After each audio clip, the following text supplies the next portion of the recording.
इस शहर में आरती नाम की एक लड़की रहती थी। एक दिन आरती और उसके कॉलेज की लड़कियां पिकनिक मनाने के लिए घने जंगल में जाने का फैसला करती हैं। फिर वो सभी लड़कियां पैसे इकट्ठे करके एक प्राइवेट बस बुक करा लेती हैं और संडे की सुबह खाने पीने का सामान लेकर वो सभी बस में सवार हो जाती हैं। थोड़ी देर के बाद बस जंगल की ओर रवाना हो जाती है, लेकिन जैसे ही बस जंगल के करीब पहुंचती है कि तभी अचानक ड्राइवर को कुछ अजीबोगरीब आवाजें सुनाई देती है और वो बस एक झटके के साथ रोक देता है। अचानक ड्राइवर के इस बर्ताव से आरती और उसकी सहेलियों को बड़ी हैरानी होती है। क्या हुआ अंकल, आप बस क्यों रोक दी? सब ठीक तो है ना? अब बेटा, पता नहीं क्यों इस जंगल की सीमा में प्रवेश करते ही मुझे कुछ अजीबोगरीब एहसास हो रहा है। साथ ही मुझे बहुत डरावनी आवाजें भी सुनाई दे रही है। ड्राइवर अंकल, ये आपका वहम है, हमें तो कोई आवाज सुनाई नहीं दे रही। लगता है रात को आप ठीक तरह की नींद नहीं कर पाए, इसीलिए अजीबोगरीब ख्याल आ रहे हैं। चलिए जल्दी से बस चलाइए, जंगल में पिकनिक मनाने के बाद शाम को हमें वापस भी जाना है। उसके बाद ड्राइवर सारी बातें नजरअंदाज करके बस को जंगल के बीचों बीच ले जाता है। तभी लड़कियों को एक खूबसूरत झरना दिखाई देता है। बस बस अंकल, यहीं पर बस रोक दीजिए, पास ही में एक झरना है, हम सभी लड़कियां वहीं जाकर एंजॉय करेंगी। और ठीक है बेटी, यहीं पर तुम सबका इंतजार करूंगा मैं। उसके बाद सभी लड़कियां खाने का सामान लेकर झरने के पास पहुंच जाती हैं। फिर वो सभी मिलकर झरने के पानी में खूब नहाती हैं और उसके बाद मजे से धूप सेकती हुई खाना खाने लगती हैं। ये जंगल तो बहुत खूबसूरत है, लगता है यहाँ इसी तरह के और भी झरने मौजूद है। हाँ, तुम ठीक कहती हो, मुझे भी ऐसा ही लगता है। हमें जंगल के और अंदर जाकर देखना चाहिए। मैंने सुना है जंगल में एक जादुई गुफा भी है जिसके अंदर ढेर सारा खजाना दबा है। कोमल की बात सुनकर सभी लड़कियां उसका मजाक उड़ाने लगती हैं। लगता है आजकल तो बच्चों की फिल्में कुछ ज्यादा ही देखती है। अरे बेवकूफ, जादू जैसी कोई चीज नहीं होती, ये सब हमारे मन का वहम है। देखो, झरने के उस पार सुंदर पेड़ों का बहुत बड़ा बगीचा है, चलो वहाँ चलते हैं। फिर सभी लड़कियां झरने के पानी को पार करके बगीचे में पहुँच जाती हैं। इस तरह एक एक कर सभी लड़कियां जंगल के अलग अलग जगहों पर जाकर घूमना शुरू कर देती हैं। देखते ही देखते शाम हो जाती है। देखो, शाम होने वाली है, हमें वापस बस के पास पहुंचना होगा, चलो चलते हैं। फिर थोड़ी देर में सारी लड़कियां बस के पास पहुंच जाती हैं, लेकिन उन्हें बस का ड्राइवर कहीं दिखाई नहीं देता। अरे, अचानक ड्राइवर अंकल कहाँ चले गए? आरती ड्राइवर को चारों तरफ ढूंढने की कोशिश करती है, लेकिन उसका कहीं पता नहीं चलता। दूसरी तरफ सूरज पूरी तरह डूब चुका था, इसीलिए चारों तरफ अंधेरा फैलने लगता है। ये देख सभी लड़कियां घबराने लगती हैं। अब तो काफी अंधेरा भी हो गया, लेकिन अब तक ड्राइवर अंकल वापस क्यों नहीं आए? मुझे बहुत डर लग रहा है। हाँ, तूने सही कहा, चारों तरफ डरावनी आवाजें आ रही हैं। अगर यहाँ आदमखोर जानवर आ गए तो हमारा क्या होगा? चलो, हमें बस के अंदर जाकर बैठ जाना चाहिए, शायद थोड़ी देर में ड्राइवर अंकल वापस आ जाएं। फिर वो सभी लड़कियां बस के अंदर बैठ जाती हैं, लेकिन तभी अचानक बस के ऊपर बड़े बड़े पत्थर गिरने लगते हैं और वही तेज बारिश शुरू हो जाती है।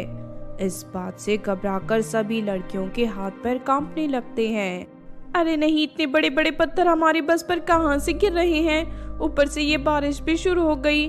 जंगल का ये खौफनाक नजारा देखकर मुझे बहुत घबराहट हो रही है। तभी एक बुढ़िया हाथ में छाता लिए वहां आ जाती है। अचानक उस बुढ़िया को देख सभी लड़कियां चौंक जाती हैं।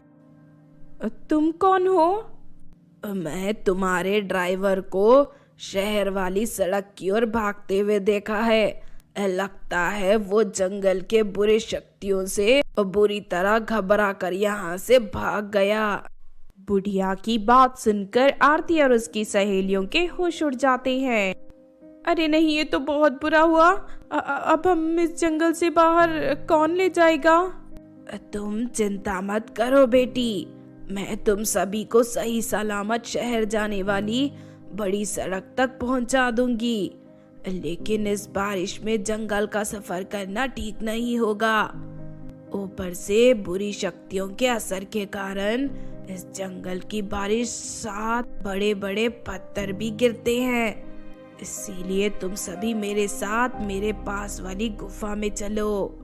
लेकिन सामने कोई रास्ता नहीं था, इसीलिए वो सभी बुढ़िया की बात मानकर उसके साथ एक गुफा में चली जाती हैं। थोड़ी ही देर में वो बुढ़िया सभी लड़कियों को खाने के लिए ढेर सारे फल देती है। लेकिन जैसे ही वो लड़कियां फल खाने के लिए अपना मुंह खोलती हैं कि तभी वहाँ ड्राइवर आ जाता है। और ठहर जाओ, ये कोई फल नहीं है, ये फल कोई नहीं खाएगा। बुढ़िया एक खतरनाक तांत्रिक है, जल्दी से उन फलों को फेंक दो। ड्राइवर की बात सुनकर सभी लड़कियां फौरन फल को फेंक देती हैं। उसके बाद ड्राइवर लोहे की रॉड से तांत्रिक बुढ़िया पर हमला कर देता है, लेकिन अचानक वो बुढ़िया वहां से गायब हो जाती है। ये देख सभी लड़कियों की आंखें फटी की फटी रह जाती हैं। उसके बाद ड्राइवर उन सभी लड़कियों को बस में बैठाकर उन्हें जंगल से बाहर ले जाता है। तो आपने देखा दोस्तों बारिश की रात की कहानी। इस कहानी से हमें ये सीख मिलती है कि मुसीबत में पड़ने पर हमें कभी घबराना नहीं चाहिए। साथ ही जल्दबाजी में किसी अजनबी पर भरोसा भी नहीं करना चाहिए, वरना हमें पछताना पड़ सकता है। अगर ये कहानी आपको अच्छी लगी हो तो जरूर लाइक करें और हमारे चैनल को सब्सक्राइब भी कर लें। और हाँ दोस्तों, हमें कमेंट करके जरूर बताना कि आपको कहानी कैसी लगी। कुशीनगर नामक गांव में राधिका नाम की एक लड़की अपने माता पिता के साथ रहती थी। राधिका की माँ घर संभालने वाली एक संस्कारी औरत थी, लेकिन दूसरी तरफ राधिका के पिताजी को शराब पीने की बुरी आदत थी, जिस वजह से वो अपनी तनख्वाह के ज्यादातर पैसे शराब में उड़ा देते थे। सुनिए जी, मेहरबानी करके आप अपने शराब की आदत छोड़ दीजिए। हमारी बेटी बड़ी हो रही है, अगर वो रोज आपको शराब पीते देखेगी तो उस पर क्या असर पड़ेगा, जरा इस बारे में सोचिए। और देख सुमित्रा, मैं सारा दिन मेहनत करके पैसे कमाता हूँ शाम को आराम करने के लिए। अगर मैं जरा सी शराब भी पी लेता हूँ तो इसमें क्या बुराई है। और वैसे भी मैं अपने पैसों से शराब खरीद कर पीता हूँ। तेरे मायके वाले मुझे पैसे नहीं भेजते, समझ गई ना। और हाँ, कोई मेरे बारे में क्या सोचता है मुझे इस बात से कोई फर्क नहीं पड़ता। चल हट यहाँ से। इस तरह सुमित्रा को भला बुरा कहकर रमाकांत कमरे में सोने चला जाता है।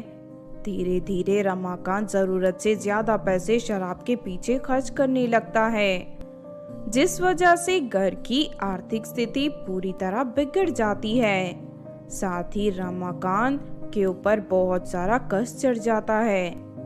फिर कुछ दिनों बाद फीस ना भरने के कारण राधिका का नाम कॉलेज से काट दिया जाता है। इस बात से राधिका बहुत दुखी होती है, लेकिन सुमित्रा किसी तरह उसे समझा बुझाकर शांत कर देती है। दूसरी तरफ रमाकांत अपना कर्ज चुकाने के लिए तरह तरह के उपाय सोचने लगता है। इसी दौरान एक दिन उसकी मुलाकात कामिनी नाम की एक अमीर औरत से होती है।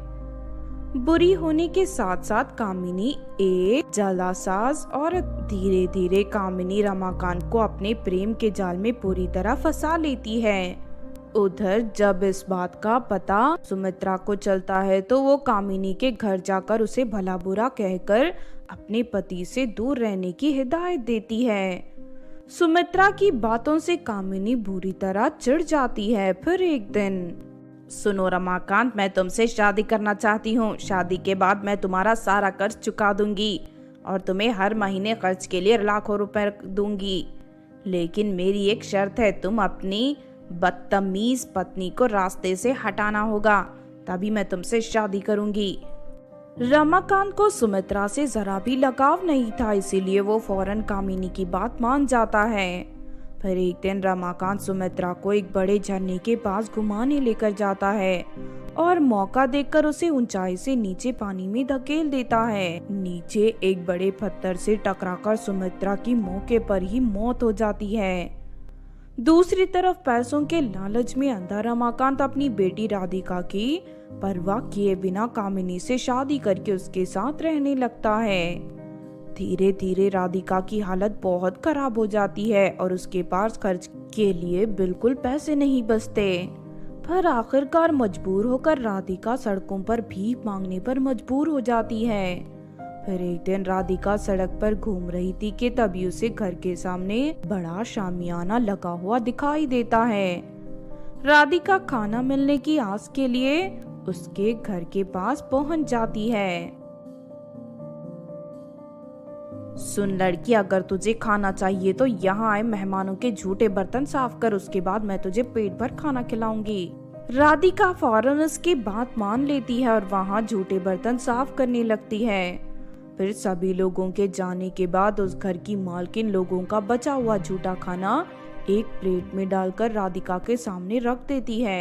ये देख, मैं तुझे कितना सारा खाना दे रही हूँ, चल जल्दी से सारा खाना खाकर इस प्लेट को भी साफ कर दे। लेकिन मेम साहब, ये तो लोगों का झूठा खाना है, मैं ये खाना नहीं खाऊंगी। ये सुनकर उस औरत को गुस्सा आ जाता है। भीख मांगने वाली 2 कौड़ी की लड़की, तेरी इतनी हिम्मत कि तुम मुझसे ऊंची आवाज में बात कर रही है, चल निकल जा यहाँ से। उसके बाद वो औरत राधिका को धक्के देकर घर से बाहर निकाल देती है। लाचार राधिका दुखी होकर वहां से चली जाती है।